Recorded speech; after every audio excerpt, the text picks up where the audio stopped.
Hey Vassalers, this is Neil. I'm back with another episode or lesson. Uh, Back to back. I filmed these back to back, lessons 16 and 17. Progress. I'm going to knock these out and finish it. Uh, be- Before I jump in, I want to mention we're getting close to our 750 subscriber level for our first giveaway. We're going to give away a copy of LFT's Rat Pocket Charts version 3. So I think we're at 725 right now. We're only 25 away. So if you're not a subscriber and you like what you see here and you want to see more of it, and you want a chance to win some swag here shortly, LFT Rat Pocket Chart coming up, and then a custom made ASL or any wargame dice tower that you want. Mario will customize it for you. That's at 1,000. So go ahead and please subscribe, give away some stuff, and hopefully you'll learn something. So in this lesson, we're going to go over how to use VASL templates to analyze your VASL dice bot statistics. I know we all love to hate the VASL dice bot, but when we finish a game, what is it actually doing? Most of us don't keep track of our dice. We just kind of hit the stats button in the game and it pops up the table for at least our latest session. But I'll show you how to analyze all your dice for you and your opponent for your entire VASL game.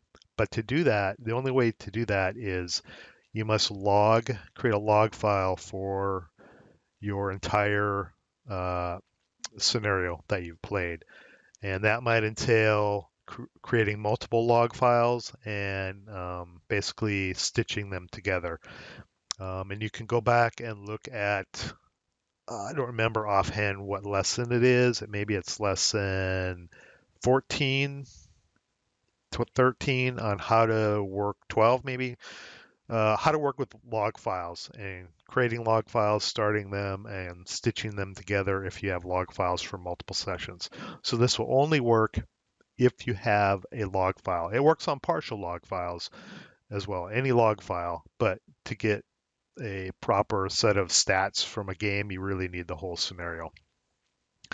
Really easy to do though. Once you figure out how log files work and how to do it, to get it to import into VASL Templates is very simple. So just fire up VASL Templates. You don't have to have anything set up in VASL Templates or loaded or a scenario loaded or anything. All you need to do is come up here to Menu in the upper right and click Analyze Log File. And I have one copied out on my desktop here of a game that we're mostly through, Mersenhausen Zoo. So all you need to do is drag your log file from your file folder, in this case my desktop, because I had one copied out here. Just drag it into this window here, and you can analyze multiple log files as well. So I could drag another one in here, but you want to make sure it's at least from the same scenario, so it has some meaning to it, not just a bunch of random log files. So I just pulled in Mersenhausen Zoo, hit OK, and it'll analyze it and read it and start crunching numbers here in the background, and it'll be loaded here shortly.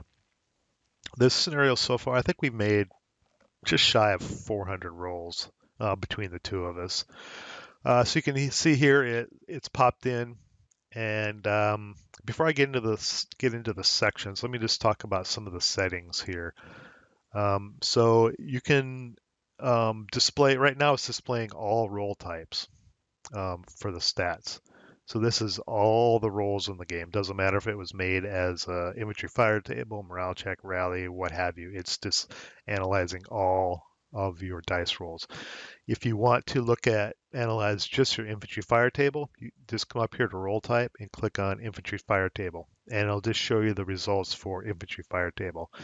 In this case, Scott, infantry fire tables, we've had approximately 126 of the 400 rolls have been IFT, and Scott is much hotter than me for infantry fire table. His average is 6.5, my average is 7.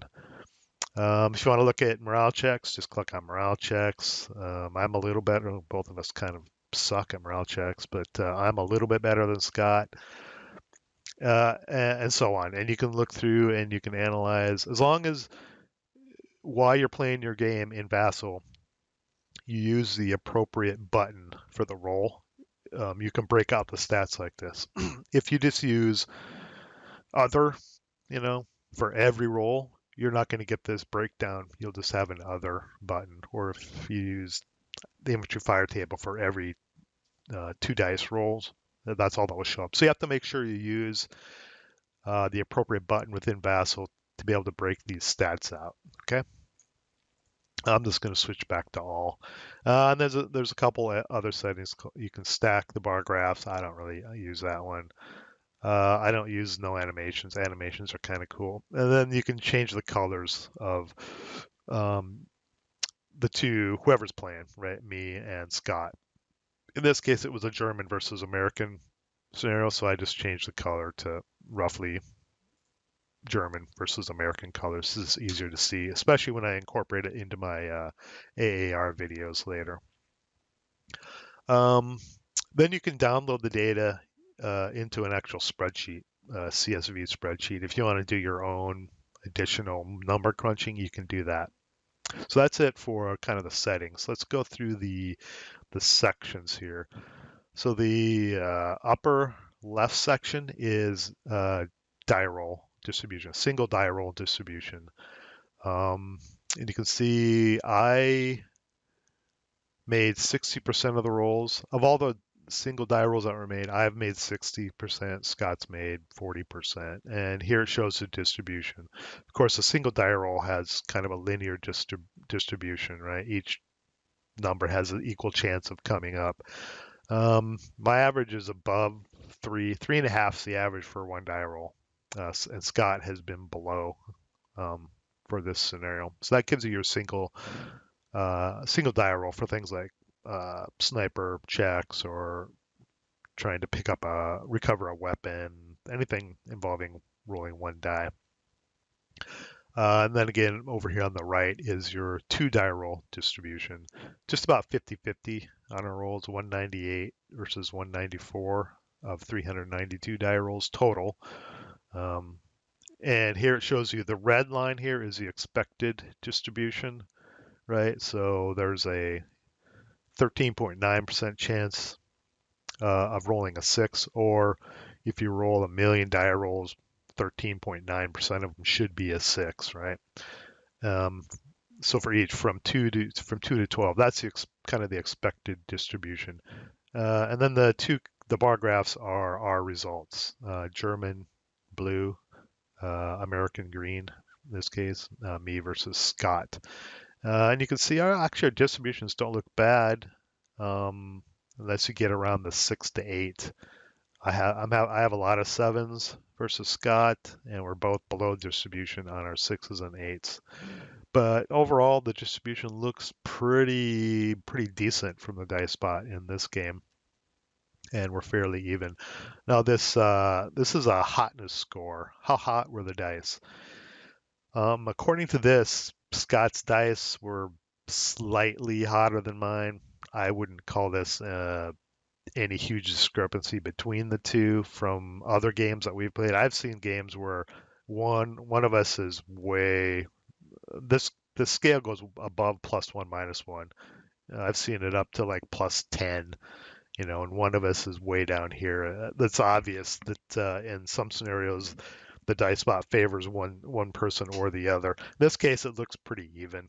I'm at -0.2, he's at +0.2, and I don't know the exact metrics behind how this hotness score is reached, but it's essentially the more you roll down in the lower range, the hotter it is, and the more you roll up in the upper, 10 to 12 range, the colder you are, essentially. The more you'd be on the left side of the 0 versus the right side of the 0 if you were rolling hot. So in this case, we are pretty even. And then on the bottom here is basically your dice roll distribution, not distribution, but your trend based on the turn you're in. And it gives you a rough indication of where you are in the game on these labels down here. And this is a moving average. So 7 would be your average, right? And you can adjust the moving average So right now it's set to 10. So for example, this first point here for the Americans for Scott is the average of die rolls 1 through 10. So he got a 6.7. And the second point is average of die rolls 2 through 11. So you can see it's a moving average of a 10 die roll. In this case, it's set to 10 over here. Um, it's an average of a 10 dice roll moving window through the game. Okay. Um, Mine was actually pretty close to 7, at least with a 10 die roll moving average. Now I can adjust this. If I set this to 0, with this hyphen here, that's actually 0. It will show it's not a moving average at all. It will literally show you every dice roll through your game. And you can come in here and say, so I can come in here and see that Scott rolled Snake Eyes on an infantry fire table, a rally, infantry fire table, task check, morale check, 2 hit. And I rolled it on infantry fire table, other, maybe that was a wind roll or something. Infantry fire table, morale check, rally. Same with your 12s, okay? Now, on the other end, you could bump your moving average up to 50, right? And it'll show it's taken an average of 50 die rolls each of these points as you progress through the game. Now, theoretically, if you set this, the higher you set this, the closer your moving average is going to get to the 7.1 and the 6.9, right? So you can see here my blue. Yeah, Scott had a wild swing here at the end. Wow. So my blue is pretty steady compared to Scott's, and this average, if you were to run a line through the blue, fit a line through the blue points, you'd get a 7.1. It would run right through here somewhere and be 7.1. Scott's 6.9. His average is, because it got pulled down here at the end, his average is right below this line here. So the more points you add, the closer it is, easier it is to visualize these averages up at the top here. Yeah, Scott kind of went bonkers here towards the end of our game. Yeah. And then you can do some adjusting, things like this. Oh, you can zoom in, which I haven't found too useful. I just prefer to stay completely zoomed out. So that's it. You can analyze from your log file. You can dig into all kinds of stats on your single die rolls, your double die roll distributions, moving averages, and you can break it down by various die rolls you used within the game, as long as you use that. Not a lot of close combat. That is it for the VASSAL Dice Spot stats, which I like a lot. You can finish a game and you can go, man, did I get screwed by the dice spot or not? And this will usually tell you the instant you load it up. You'll see your average of the entire game. You can look at your moving average and know when things went good or bad, and you can break it down by dice rolls. So hopefully you find this useful. Again, this version isn't out yet with the DiceBot stats, but it should be shortly. It's really easy to use. Just open up VASSL Templates, drag your log file in there. Let me close it and show you how to do that again. Just go Menu, Analyze Log File, drag it in from wherever folder you have, and it'll crunch the numbers for you, and then you can visualize things there. So lesson 18, I think I'm almost done with my VASSAL 201 before I jump into bootcamps. I think I'm going to do one more to show you how to do the custom information panel that I have kind of on the left of most of my scenarios. That involves some HTML knowledge, which some people may or may not have, and a little bit of cascading style sheet knowledge. But I'll show you how to do that in the next video, and then I think we're going to be wrapped up with VASSAL 201. And then when the winter rain comes, at least here for me, I'll have plenty of time to work on some boot camp instructional videos. So I'm looking forward to that. Until then, roll low.